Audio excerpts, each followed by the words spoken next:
지난주에 오랫동안 같이 이렇게 뵀어가지고 마음에 감사가 됩니다. 제가 한 12일 만에 집에 이렇게 들어와서 하룻밤을 이제 자게 됐었는데, 처음에는 이제 나이가 들다 보니까 걱정이 되더라고요. 몸이 버틸 수 있을까? 뭐 이 걱정이 적지 않게 됐습니다. 근데 감사가 됐던 게 뭐냐면, 성도들과 함께하는 시간들을 계속 이어간다는 게 이게 감사가 되더라고요. 중학교 캠프를 끝나고 저희 교회 캠프를 이루는데, 이게 너무나 마음에 이렇게 감사가 됐습니다. 하루도 쉬지 않고 성도들과 같이 있을 수 있다는 것. 육체적으로는 조금 피곤하고 어려움이 있지만, 또 집에서 좀 편히 잘 수 있는 것은 없지만, 계속적으로 성도들과 같이 있었다는 게 너무나 즐겁고 기쁨이 됐었습니다. 그래서 12일의 시간을 마치고 집에 올 때는 여러 가지 이제 양가 감정이라고 그러죠. 두 가지 감정이 있었어요. 집에 가서 편히 쉰다는 즐거움과 또 가면 필요 없는 고민을 해야 되는 또 삶을 살아야 된다는 그 두 가지 생각이 있었습니다. 성도들과 같이 있고요. 그 안에서 섬김의 시간들을 이렇게 가져가면 세상과의 어떤 문제들, 이런 거에 대한 고민들은 하지 않게 되죠. 그리고 주님하고만 같이, 성도들과 같이 있을 수 있는 그것이 기쁘고 즐거움의 모습인데, 이제 그러지 않고 다시 이제 성남으로 돌아오게 되면 교회에 있는 여러 가지 일들에 대한 걱정들, 삶에 대한 걱정들, 뭐 이런 것들이 필요 없이 시간을 허비해야 되는 그런 문제가 있었던 것 같습니다. 다시 주일에 대해서 성도님들을 만나는 이 기쁨이 있는 것에 감사가 됩니다. 저희 오늘 요한계시록 말씀 잠깐만 보시도록 하겠습니다. 요한계시록 1장입니다.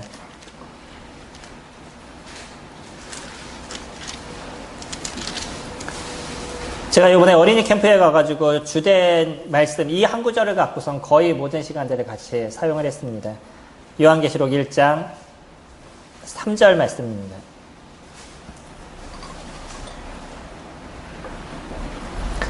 이 예언의 말씀을 읽는 자와 듣는 자와 그 가운데 기록한 것을 지키는 자는 복이 있나니 때가 가까움이라. 오늘 이 말씀은 저희들에게 시사하는 것이 엄청 강한 것을 시사해주고 있습니다. 물론 요한계시록이라는 특수한 한 예언서에 대한 게 중심이에요. 그러나 모든 성경이 우리에게 주는 동일한 부분들이 이 말씀에 이제 내포되어 있는 거죠. 이 예언의 말씀을 읽는 자, 듣는 자, 그 가운데 기록한 것을 지키는 자는 복이 있다. 복을 얻기 원하시나요? 왜 많은 사람들이 복을 얻기를 원한다라고 얘기하시는데 진정한 복이 어디에 있는지에 대해서는 자꾸 놓치는 경우가 있습니다. 삶에 많은 것을 얻고 그 가운데에서 하나님 주신 평안과 쉼과 은혜의 삶을 살기 원하시나요? 그러시기 원하면 오늘의 말씀을 잊지 마시기 바랍니다. 오늘 말씀 아주 단순한 것을 저희들에게 이야기하고 있어요. 이 예언의 말씀을 읽는 자, 듣는 자, 그 가운데 기록된 것을 지키는 자는 복이 있다. 그러면서 그 다음의 말씀이 무엇이죠? 때가 가까웁니다 라고 얘기하고 있어요. 요한계시록이 쓰여졌을 때가 언제예요? AD 100년 조금 전입니다. 지금으로부터 몇 년 전이냐면 약 1900년 전이에요. 대충 얘기하면 2000년 전입니다. 2000년 전에 뭐라고 얘기했냐면 때가 가깝다 그랬는데 아직도 때가 안 왔어요. 앞으로 얼마나 더 시간이 많이 지나면 예수 그리스도 그분이 이 땅에 오실지 저희들이 알 수 없습니다. 하지만 분명한 건 뭐냐면 우리가 살아가는 그 삶의 하루하루의 때는 점점 가까워져 가고 있다는 거예요. 단순하게 얘기하면요. 우리가 하루를 살아가면 하루가 어떻게 되는 거죠? 살아갈 날이 줄어드는 거죠. 저는 그냥 하루를 살아가는 거예요. 근데 정확하게 얘기하면 우리가 살아갈 날짜 중에 하루가 없어져 가는 거죠. 그러니까 이 하루하루가 우리에게 있어서 점점 가까워져 가는 거예요. 주님을 만날 날이 하루하루 가까워져 가고 있습니다. 이 하루가 얼마나 소중한지에 대해서 기억하시나요? 이 하루가 우리에게 있어서 얼마나 중요한지에 대해서 생각하시나요?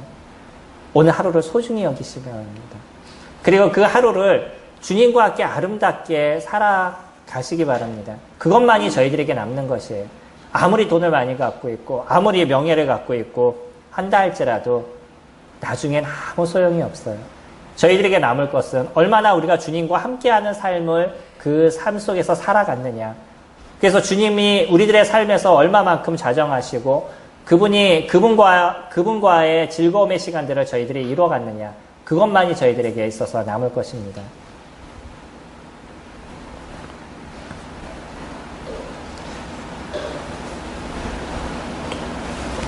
김병만이라는 사람 아시나요? 코미디언, 정글의 법칙에 나오시는 이분이 스카이다이빙을 하다 떨어져가지고요. 그 척추뼈가 다 으스러졌어요. 일반 사람이라고 그러면 직사였었습니다. 뭐가 잘 안 낙하산이 잘 안 펴졌는지 뭐가 어떻게 되는지 정확하게 모르겠는데 이제 스카이다이빙을 하다 떨어졌어요. 근데 이 사람이 운동을 했던 사람이라 순간적으로 다리의 충격을 줄여서 떨어졌어요. 그런 바람에 척추뼈가 으스러졌음에도 불구하고 바로 직사를 하지 않았습니다. 그리고 나서 미국에서 바로 수술에 들어가가지고 수술을 해서 뒤에다 이제 철 같은 걸 이렇게 박았나 봐요. 그래서 이제 아이언맨이 됐다라고 수술 끝나면서 자기 스스로 그런 얘기 하더라고요. 이제 나는 아이언맨입니다. 아니, 죽음에서 살아난 사람이 기껏 하는 얘기가 농담을 하고 있어요. 그리고 수술 끝나고 이틀 만에 걸어 다녔어요. 그래서 미국에서도 지금 난리랍니다. 이 사람은 인간인가? 아이언맨인가? 뭐 이런 얘기를 한다라고 얘기를 하더라고요. 그 사람이 그런 삶을 즐길 수 있는 거는, 물론 크리스천은 아닙니다. 그러나 자신의 삶을 즐길 수 있는 거는 그거의 기쁨을 누리기 때문이잖아요. 많은 사람이면 좌절했을 거예요.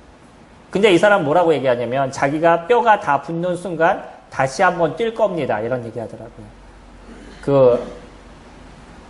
일반 사람들은 그렇게 할 수가 없어요. 이게 트라우마가 생기기 때문에 다시 뛸 수가 없습니다. 바로 자기가 다시 뛰겠습니다. 이렇게 얘기하더라고요. 그냥 하루를 즐기는 인생을 살아가는 그 사람의 모습이라고 생각이 됩니다. 믿지 않는 사람이에요. 그럼에도 불구하고 그냥 하루하루 그에게 소중한 삶을 살아가는 모습인 것 같아서 제가 그 사람을 보면 마음에 좀 훈훈함을 갖고 있습니다. 크리스천은 아니라 할지라도.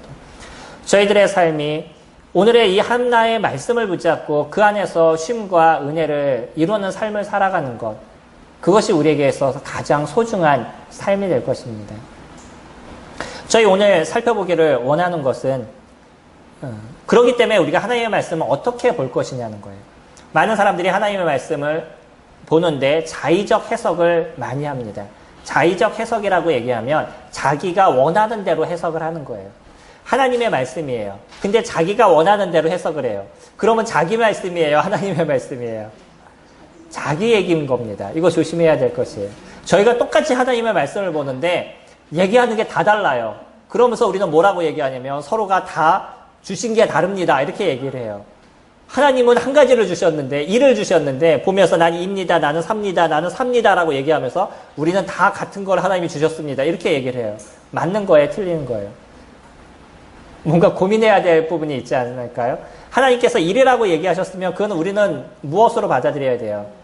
일로 받아들여야 되는 거죠. 물론 어떤 거는요, 여러 방면으로 보면서 서로에게 유익을 줄 수 있는 많은 말씀들도 있습니다. 근데 우리가 그냥 보편적으로, 통상적으로 얘기했었을 때 하나님이 우리에게 주신 것은 이래라 라고 얘기하신 그 한 가지를 주신 거예요. 그것을 우리가 찾아가는 시간을 갖는 게 성경을 보는 겁니다. 제가 설교 말씀을 이렇게 드려요. 성도님들과 같이 말씀을 나눕니다. 그리고 나서 나중에 얘기를 들어보면 전혀 다른 얘기를 하셔요. 제가 얘기한 거하고 완전 달라요. 그래서 아니 그런 게 아닌데요. 그럼 그렇게 들었대요.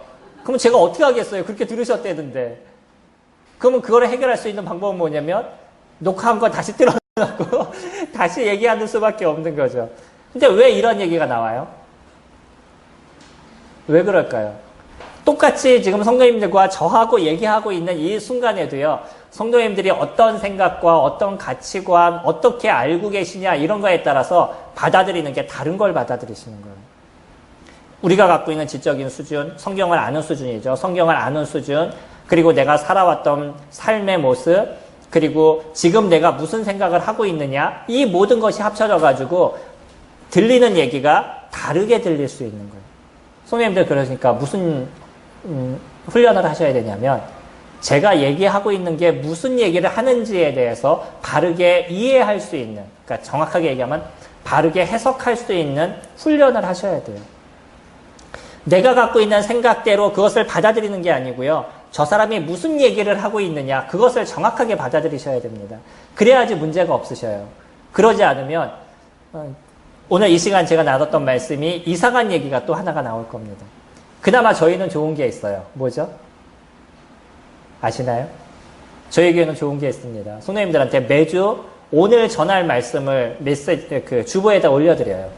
그러니까 말씀 시작하기 전에 조금 일찍 오셔서 주보 한번 쭉 훑어보셔요.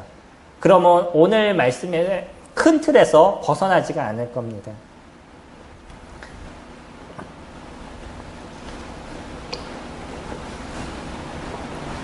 저희가 얘기하는 가운데도 그런 얘기가 많이 있어요. 어떤 순간에는 저도 얘기를 이렇게 듣는데 이게 배야? 라고 얘기했는데 아니 내가 사과라고 얘기했는데 왜 그렇게 얘기해? 이렇게 얘기할 때가 있는 거예요. 전혀 다른 얘기죠. 배와 사과는 완전 다른 얘기잖아요. 근데 제가 지금 무슨 생각하고 있었냐면 배 생각을 하고 있었어요. 제 머릿속에 배 생각하고 있는데 누가 사과라고 얘기하니까 그 배? 이러면서 이렇게 얘기하는 거예요. 그런 적 있으시나요? 그런 적이 종종 있어요.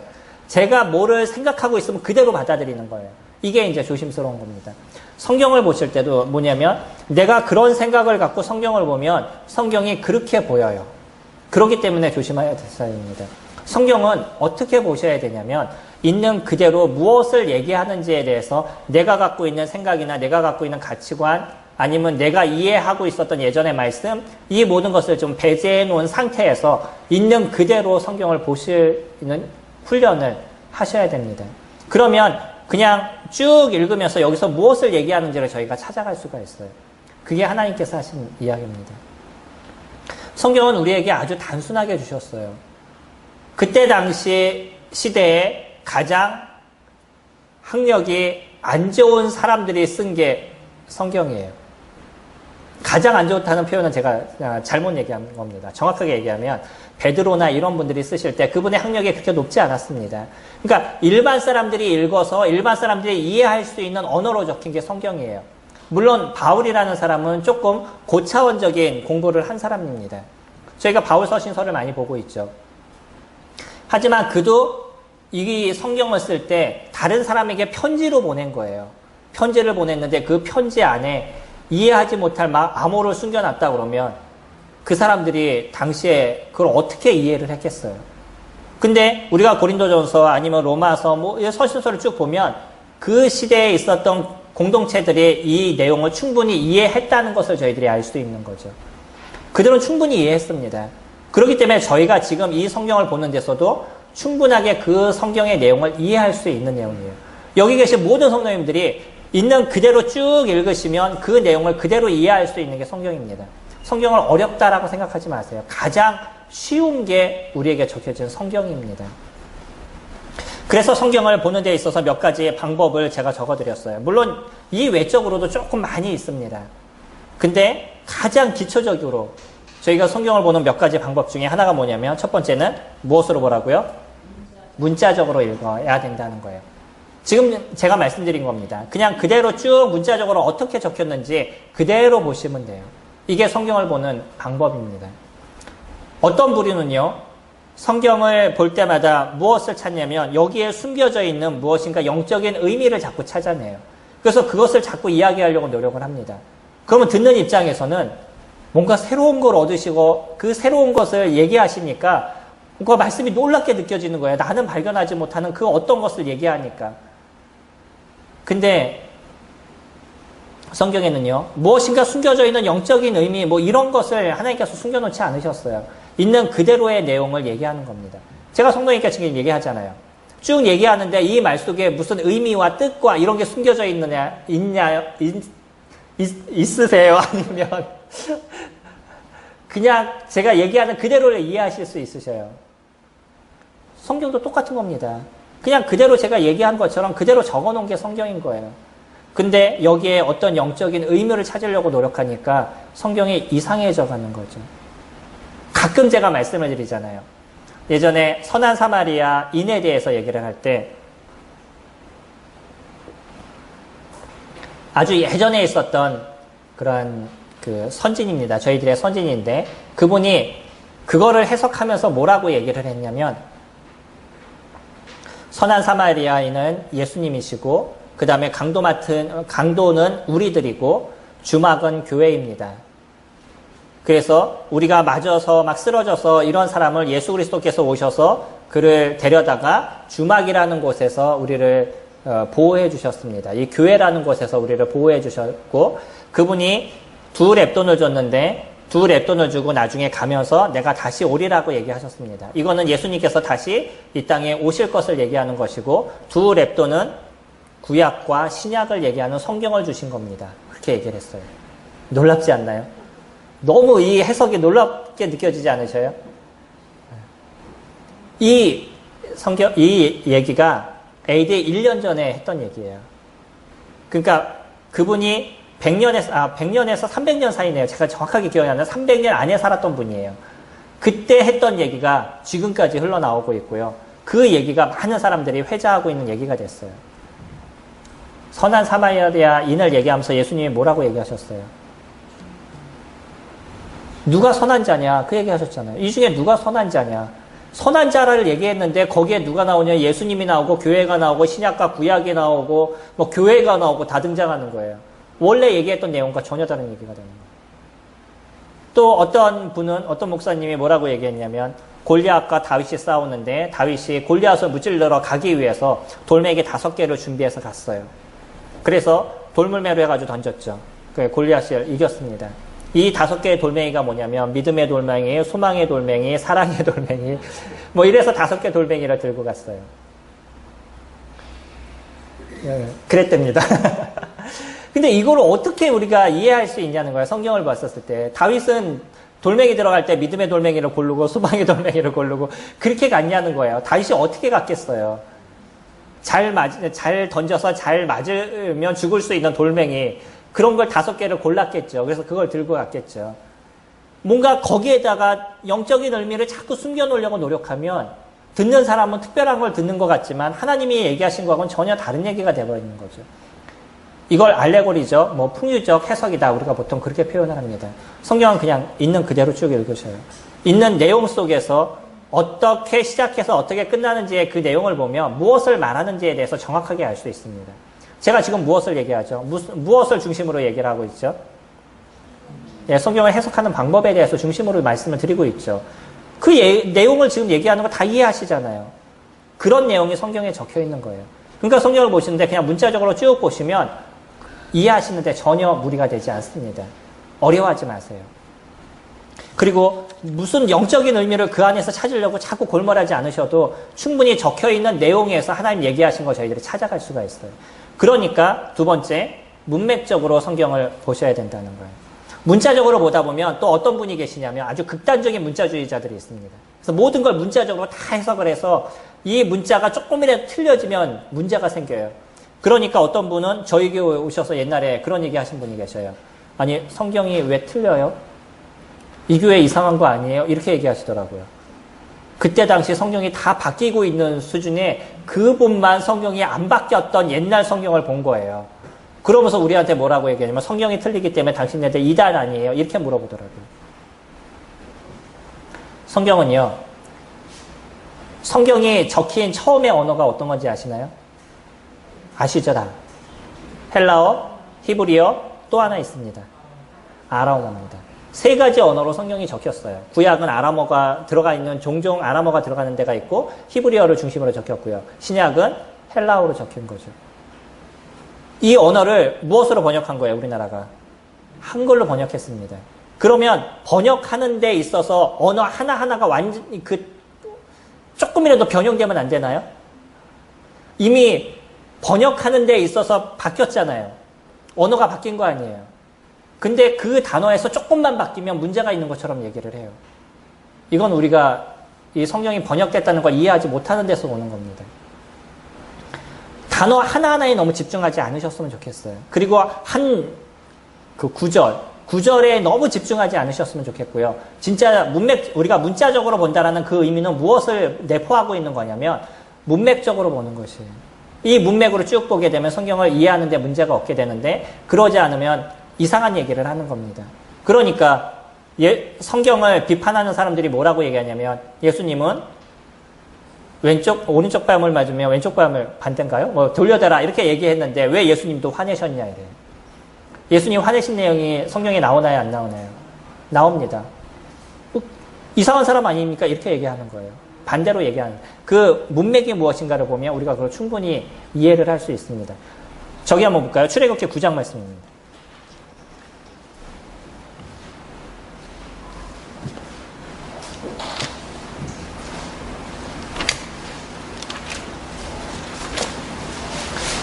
출애굽기 9장은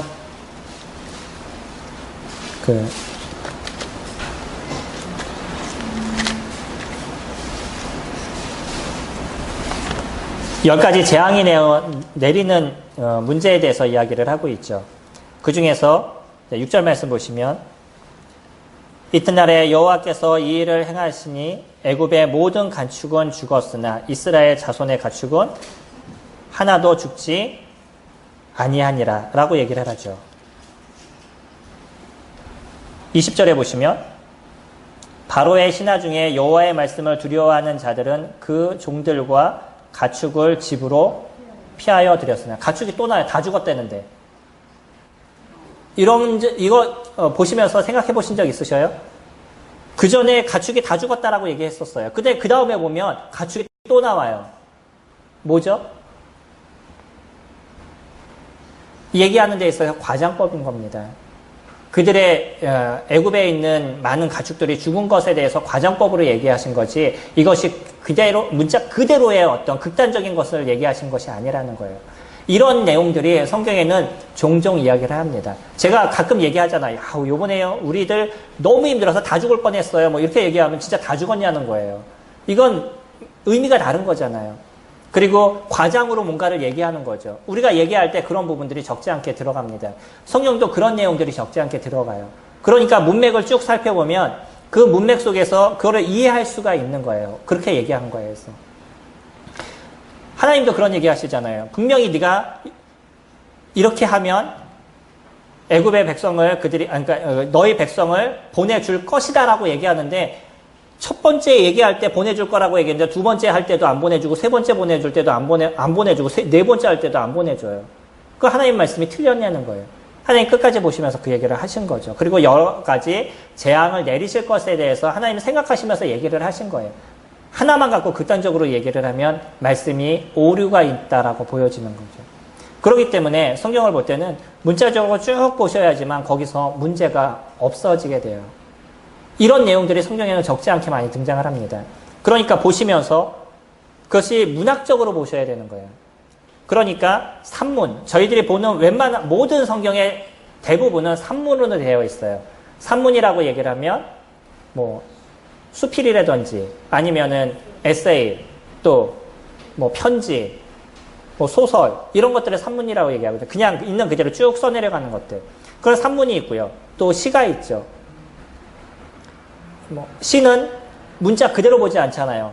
그 시가 갖고 있는 음률과 거기에 숨겨져 있는 또 어떤 의미들이 있는 거죠. 그러니까 시는 그렇게 봐야 되는 거예요. 그리고 또 비유가 있죠. 비유는 어떤 것을 빗대어서 얘기를 하는 거예요. 뭐뭐와 같은 뭐뭐뭐 이런 게 이제 비유잖아요. 꽃과 같은 누구누구 뭐 이렇게 얘기했었을 때 비유인 거죠. 이런 것을 그 문법에 맞게 봐야지만 문제가 없어지는 거지 그것을 그냥 우리가 문자 그대로 보는 것이 아니라는 거예요. 그러니까 문맥적으로 본다라고 얘기할 때는 문학적인 기법과 문법적인 기법이 그 가운데 같이 숨겨져 있는 것입니다.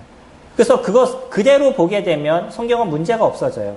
근데 너무 극단적으로 문자주의에 빠진다든지 아니면은 너무 그곳에서 어떤 영적인 비유를 자꾸 찾으려고 노력한다든지 이렇게 되면 성경을 보는데 문제가 생기는 거죠. 알게 모르게 저희들도 구약을 영적으로 해석하는 경우가 되게 많습니다. 그래서 구약을 보게 되면 모든 것을 예수 그리스도로 다 생각하면서 그것을 해석을 해 나가요. 그러다 보니까 해석하는 데 문제가 발생하는 거예요. 그때 당시 있었던 사람들이 과연 그 내용이 예수 그리스도라고 인정하면서 그것을 보았냐는 거예요.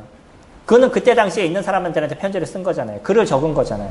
그럼 그 사람들이 보면서 앞으로 예수 그리스도가 오실 거야 라고 생각하면서 그걸 보았냐는 거예요. 다른 얘기가 되는 겁니다. 그 사람들이 어떻게 이해했느냐. 출애굽기를 보면 출애굽기를 당시의 사람들이 어떻게 그것을 이해했느냐라는 것을 찾는 게 저희가 첫 번째 해야 될 부분인 거죠. 세 번째로는 그래서 어떻게 읽어야 되냐면 역사적으로 읽어야 된다라고 얘기를 했어요. 역사적인 거는 그 시대로 돌아가는 거예요. 그래서 그 시대에 이해했던 사람들의 모습을 우리가 기억하는 거예요.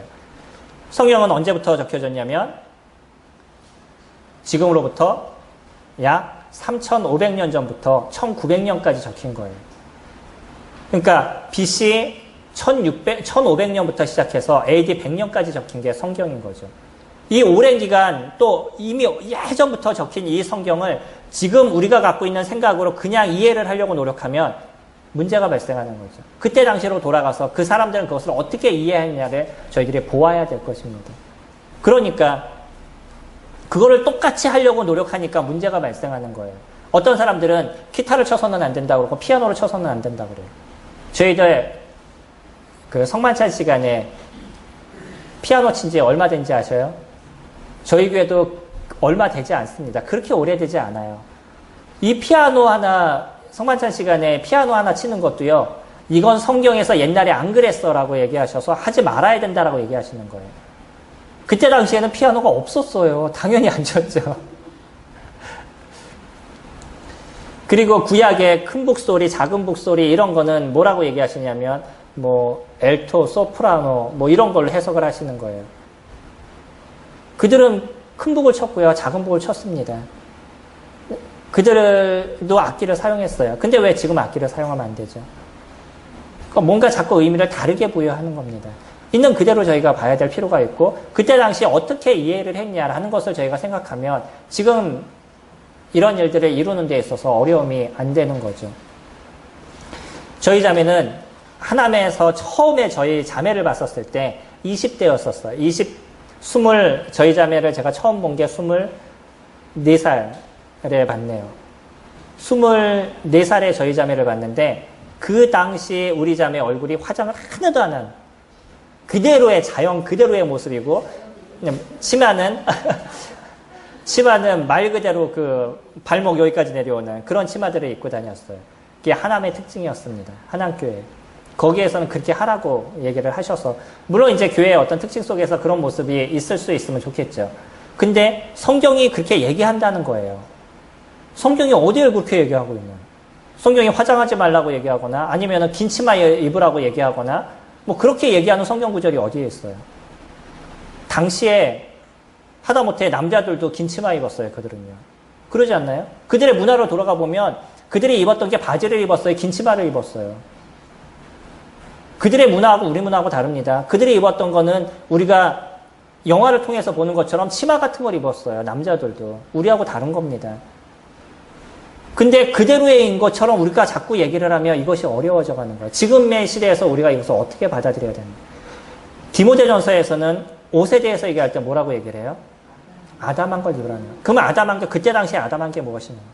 지금에 있어서 우리에게 아담한 게 무엇이냐. 그것을 우리가 생각해야 될 필요가 있는 거죠. 그거는 디모데전서 그때 당시에는 두 가지 문제가 있었습니다. 하나는 뭐였냐면 창기들이 교회에 들어왔었어요. 그리고 또 하나의 문제는 뭐냐면 귀족들이 이제 생겨나게 된 거죠. 그러면서 이들이 어떻게 오냐면 뭐 귀걸이에 뭐 진주 같은 거, 그다음 옷에 뭐 치렁치렁하게 그런 화려한 옷들, 뭐 이런 것을 입고 와서 나는 너희들과 달라 이런 얘기를 하는 부유한 사람이 있었고 한 부류는 뭐냐면 창기들이니까 창기들이 가꾸잖아요. 조금 다르게 가꾸죠. 이제 그런 사람들이 교회에 들어오니까 이건 교회의 어떤 모습과 너무 차이가 있는 거죠. 이런 사람들에게 얘기한 겁니다. 그래서 우리 시대에서 그러면 우리가 아담한 게 무엇이냐는 거예요. 제가 어릴 때 아담한 건 분명하게 그 화장도 진하게 하면 안 됐었어요. 그리고 또 옷 입는 것에 있어서도 조금 조심해야 될 필요가 분명히 많이 있었습니다. 지금 회사 갔을 때 아담한 게 뭐죠? 여인들이 화장을 안 하고 회사 가면 사람들이 뭐라 그래요? 예의가 아니라고 얘기하지 않나요? 이게 시대가 변한 겁니다. 예전에는 화장을 하는 게 어려울 수 있지만 지금은 화장을 안 하고 가면은 일반 회사에서는 예의가 없다라고 얘기를 해요. 이게 좀 변한 것이죠. 이런 부분에 있어서 아담한 게 무엇인가? 저는 개인적으로 아직도 구시대 사람입니다. 저는 몇 년도에 태어난 사람이냐면 60년도에 태어난 사람이에요. 69년입니다. 그래서 저는 60년대에 태어난 사람이기 때문에 60년대에 갖고 있는 사고방식을 갖고 있어요. 그러다 보니까 말씀 시간에 꼭 정장을 해야 되고 성도님들 앞에 서야 할 때는 꼭 정장을 해야 되고 이런 기본적인 사고가 저는 안 바뀌어요. 근데 요즘 시대는 어때요? 요즘 시대 사람들은 조금 다릅니다. 그래서 제가 갖고 있는 생각을 너희들은 꼭 이렇게 해 라고 얘기하지는 않아요. 다만 뭐라고 얘기하냐면 그냥 이런 게 좀 아름다운 것 같아. 이런 게 좀 좋은 것 같아. 이런 표현을 좀 쓰기는 합니다.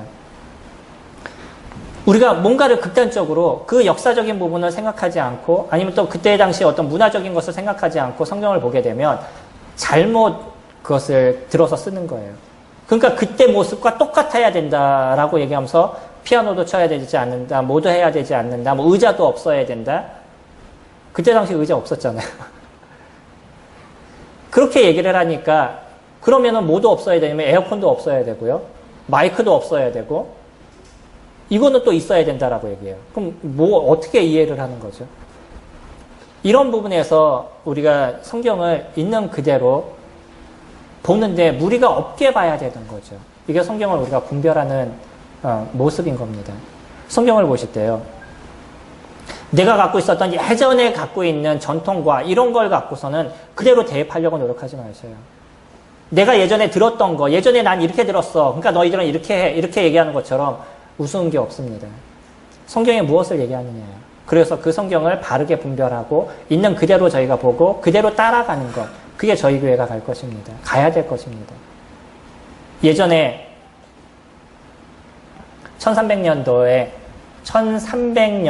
1382년에 위클리프가 성경을 라틴어에서 영어로 번역을 했습니다.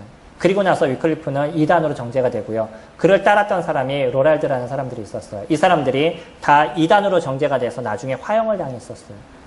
그게 왜 그랬냐면 그때는 성경을 라틴어 성경만 봐야 했었어요. 그 성경을 영어 성경으로 번역을 한 겁니다. 그래서 모든 사람들이 성경을 볼 수 있도록 길을 열어준 게 위클리프라는 분이에요. 우리에게 성경은 성직자만 보는 거예요. 성도님들이 다 볼 수 있는 거예요. 성도님들이 다 볼 수 있는 겁니다. 그런 은혜를 하나님께서 저희들에게 주셨어요. 이거는 변하지 않는 은혜인 겁니다. 그런 이런 은혜를 성도님들이 누리셔야죠. 바르게 분별하실 줄 알고 그 분별한 대로 저희들이 같이 토론하고 교제하고 그것을 따라서 교회를 만들어 가야 되는 거예요. 저희가 지금 계속 교제하고 있는 내용이 그거잖아요.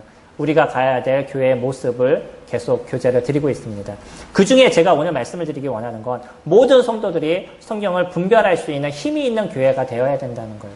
내 자의적 해석을 해가지고선 나는 이렇게 생각해 이런 게 아니고요. 성경이 무엇을 얘기하는 걸 같이 보고 같이 이야기하고 내가 틀렸으면 바꿀 수 있는 그런 자유가 우리 가운데 있어야 되는 거예요. 내가 그동안 배웠던 것도 성경이 그렇게 얘기하지 않으면 내가 바꿀 수 있는 그런 용기가 우리 가운데 있어야 되는 거예요. 그게 저희들이잖아요. 그게 우리가 성경을 보는 사람들의 모습인 거죠. 그래서 하나님 저희들에게 하시는 말씀이 그겁니다. 이 예언의 말씀을 읽는 자, 듣는 자, 그 가운데 기록된 것을 지키는 자. 그런 사람 무엇이 있다고요? 복이 있다고. 성경을 보시기 바랍니다. 그리고 바르게 분별하시기 바랍니다. 더 중요한 거, 지키셔야 돼요.